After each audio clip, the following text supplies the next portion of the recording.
Korupsyon. Ang kahulugan ng korupsyon ay sistemang pagnanakaw na individual na nasa posisyon ng pera ng kinakasakupan niya para sa sariling kapakanan. Ang korupsyon ay gawaing karumal-dumal. Ang korupsyon sa bansa ay katulad ng isang kanser na pilit ginagamot ngunit hindi malunasan. Konsepto ng bayani. Ang bayani ay isang tao na gumawa ng isang dakilang gawain, layunin nila na makatulong sa iba upang maging maayos ang buhay ng kanilang mga kababayan. Sila ang mga taong naalala dahil sa laki ng kontribusyon nila upang magbago ang kalagayan ng isang bansa. Kalagayan ng serbisyong pambahay. Pabahay, isa sa mga pilit na tinutugunan ng ating pamahalaan. Sa pagdami ng populasyon ay batid natin marami pa ang mangangailangan ng tahanan.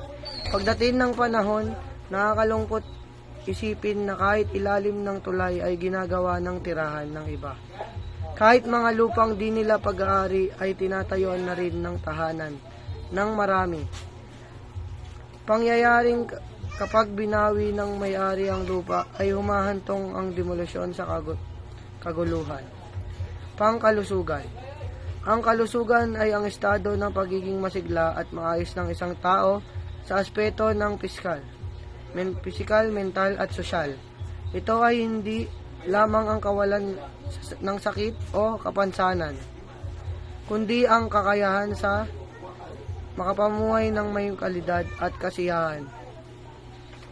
Ang kalusugan ay isang karapatan at responsibilidad ng bawat isa, at dapat itong pangalagaan at isulong sa pamamagitan ng tamang nutrisyon, ehersisyo, pag-iwas sa mga bisyo at pagkakaroon ng positibong pananaw sa buhay.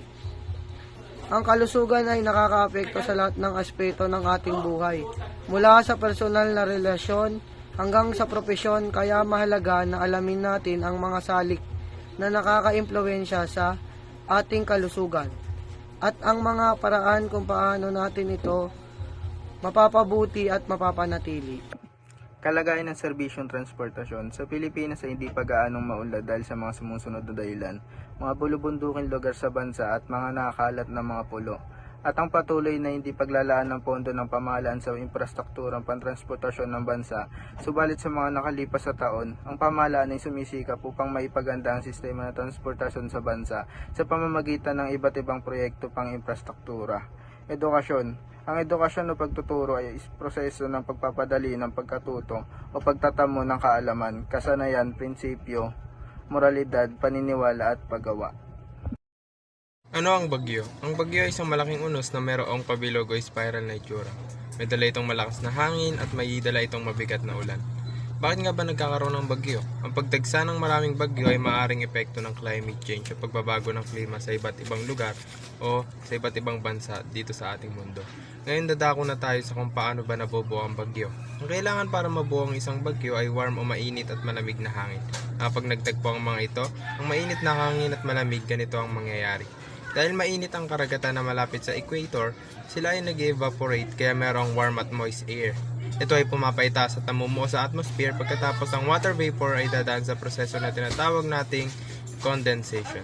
Kung saan ang water vapor ay magiging tubig ulit o water droplets at ang mga water droplets na ito sa hangin ay nabubuo sa tinatawag nating clouds o ulap.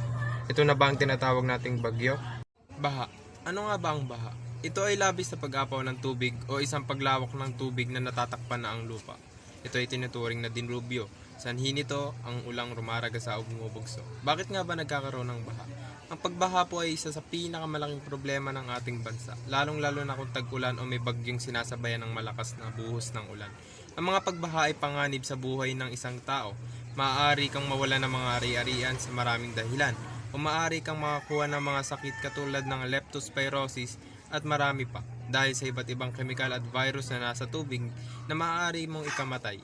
Maaari ka ring mamatay dahil sa pagkalunod kung mataas na ang tubig at kung hindi ka marunong lumangoy, kaya kailangan maging handa sa pagdating dito. Polusyon. Ang polusyon ay ang pagiging marumi ng kapaligiran o sa iba pang kahulugan, kadumihan ng kaisipan. Tinatawag din ito bilang karumihan na nangangahulugan na nagpakilala ito sa mga nagpaparumi sa likas na kapaligiran, nagdudulot na masamang pagbabago.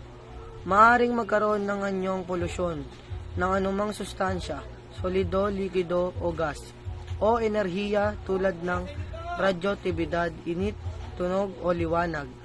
Ang pollutant o bagay na nagpapadumi ay maaring mga panlabas na sustansya, enerhiya o likas na umiiral na dumi.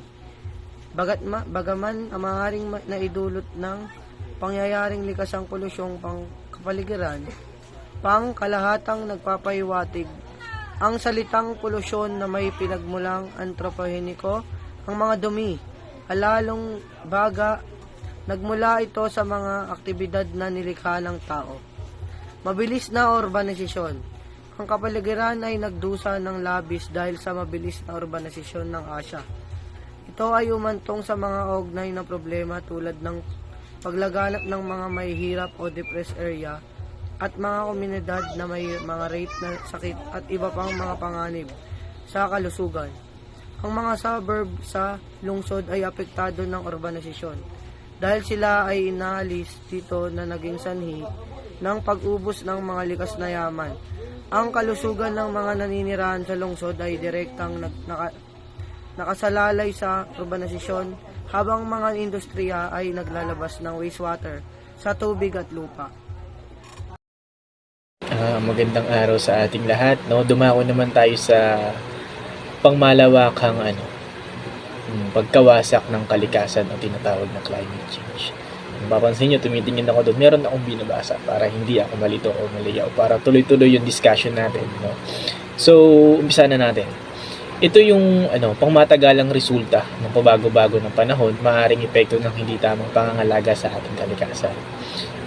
Gaya ng pagpuputol ng mga puno, ito yung mga kadalasang sanhi ng pagbabago ng klima dito sa ating bansa. Hindi lang sa ating bansa, bagkus problema ng buong mundo kung bakit nagkakaroon ng pabago-bagong klima. Pagtatapon sa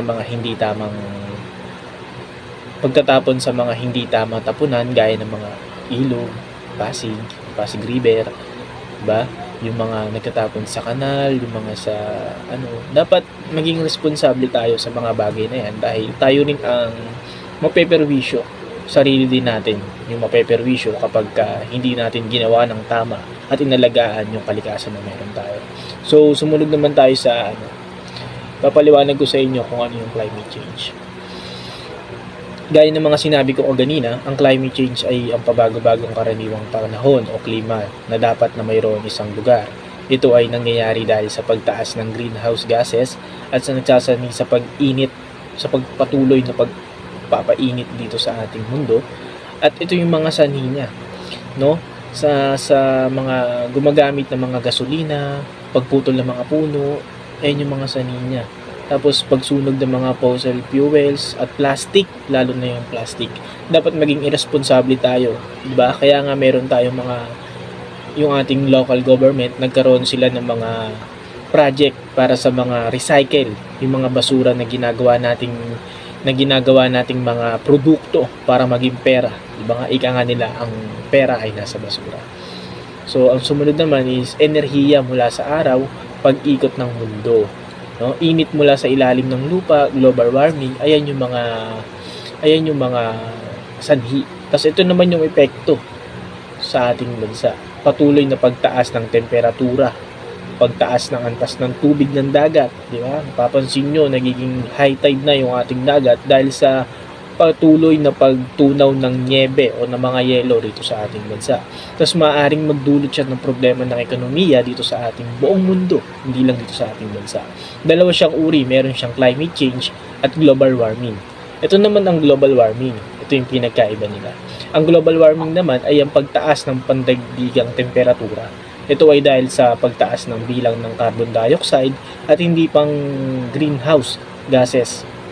At ang global warming din ay ang isa sa mga nagdudulot ng climate change, no? Ito yung mga sanhi niya, pagsusunog ng mga fossil fuels, pagpuputol ng mga puno, labis na pagsasaka, pagmimina, maling pagtapon ng basura, labis na paggamit ng likas na yaman, Ito yung epekto sa atin yan. Patuloy na pagtaas ng temperatura. Napapansin nyo, taglamig na pero ang init pa rin dito sa ating bansa dahil yan sa climate change na tinatawag. Tapos dahil sa pagtunaw ng mga nyebe rin yan.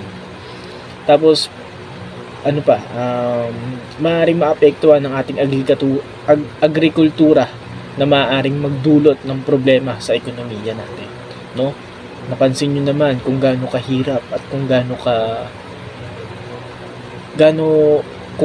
yung mangyayari sa atin kapag hindi natin inalagaan ng tama yung ating kalikasan. Kaya ang sasabi ko lang, gaya ng mga sinabi ko kanina, iwasan natin yung pagtapon ng basura sa hindi dapat tapunan. Dapat tayo pa lang bilang tao ay maging responsable tayo sa kung ano dapat yung gawin natin bilang tao. Gaya ng pagtapon ng basura, pagpipili ng mga nabubulok sa hindi nabubulok, dapat tayo mismo ina-apply natin sa sarili natin yan nang sa gayon hindi tayo mamroblema, no? Dahil tayo rin ang magdadala niyan. Tapos para maiwasan ng climate change, magtanim tayo ng mga puno't halaman dahil doon natin nakukuha ang ating hangin at likas na yaman dito sa ating bansa. At ayun lamang, maraming salamat sa inyong pakikinig. Naway meron kayong natutunan at dapat bigyan nating pansin ang kalikasan natin dahil tayo rin naman ang nakikinabang, dapat alagaan natin kung nasaan tayo ngayon. Yun lamang, maraming salamat sa inyo. Ang kultural ay tumutukoy sa mga saloobin, tradisyon, paniniwala, wika, sining, kasaysayan at iba pang aspeto ng isang grupo ng tao o lipunan. Ang political ay nagre-refer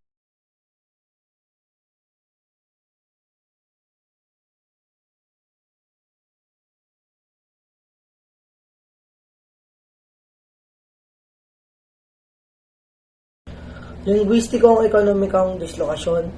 Ang lingwistikong ekonomikong dislokasyon ay isang konsepto na may kaugnayan sa mga epekto ng globalisasyon at modernisasyon sa ekonomiya ng mga bansa.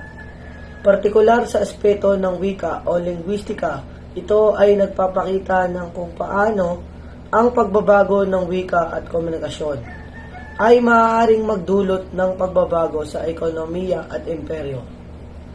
Maharlinisasyon ng mga lumad at iba pang katutubong pambansang minorya.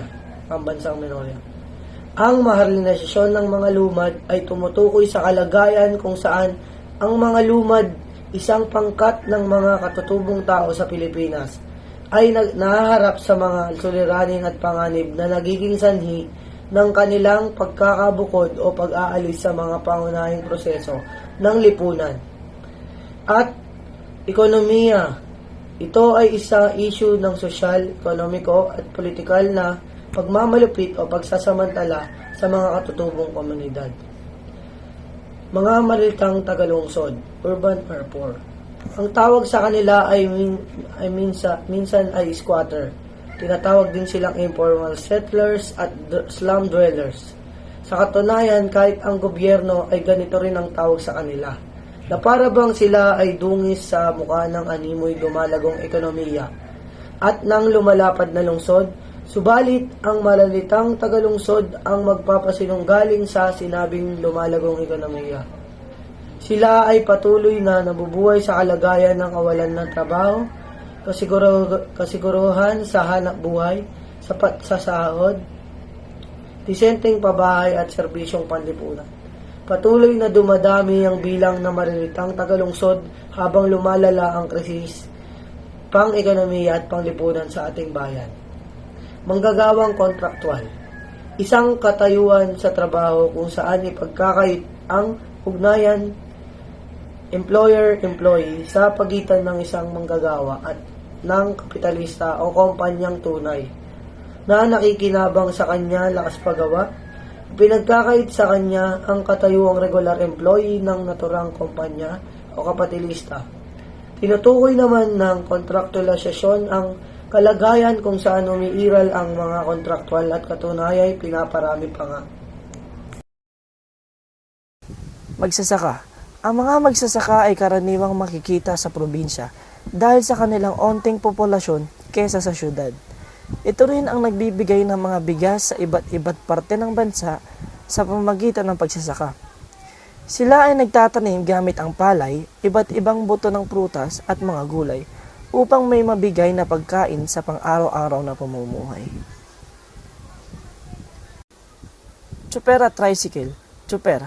Ang mga tsuper ay ang mga naghahatid sa atin upang makatungo tayo sa ating pupuntahan gamit ang mga pampasadang jeep na popular sa ating bansa.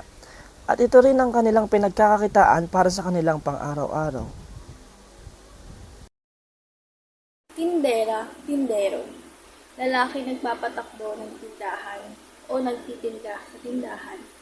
Babae na nagpapatakbo ng tindahan o nagtitinda sa tindahan. Kabataang manggagawa. Kabataang manggagawa, ito ay ang nagpapatrabaho sa isang bata o menor na edad, lalo na kung sa pilitan. Ang pagpapatrabaho sa isang bata na nasa edad 5 hanggang 17 taong gulang ay isang tinuturing na child labor.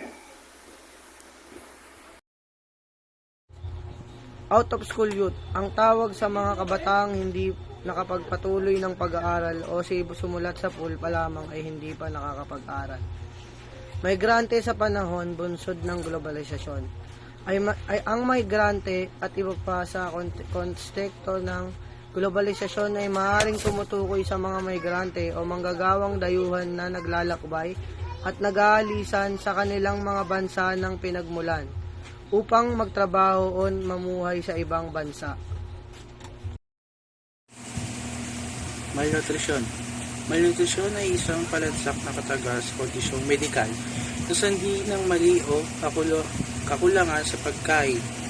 Karaniwang ginagamit ito sa kakulangan ng nutrisyon bunga ng hindi sapat na pagkain, babang pagkatunaw o labis na pagkawala ng sustansya.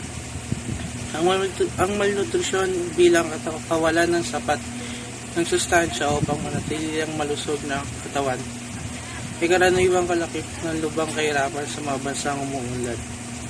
Habang ang malnutrisyon nabuwan ng maling pagkain, sobrang pagkain ng kakulangan ng isang balanse pagkain ay masusumpungan sa mga bansang maunlad.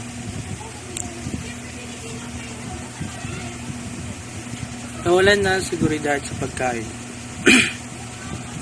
Malaking problema ang kakulangan ng pagkain dahil kakambal ito ng gutom at sa isang tao na nakakaramdam ng gutom, asahan natin sa pagtindi ng nararamdamang gutom, hindi magtatagal ay may isipan niyang gumawa ng hindi mabuti sa kapwa at komunidad. Mas malaki ang lilikhaing problema sa komunidad o bansa kapag dumami ang nagugutom. Karaniwang na-overlook ang problema sa supply ng pagkain. Hindi natin halos mapansin ang kakulangan ito dahil pinapasaya tayo ng mga fast food commercial sa media.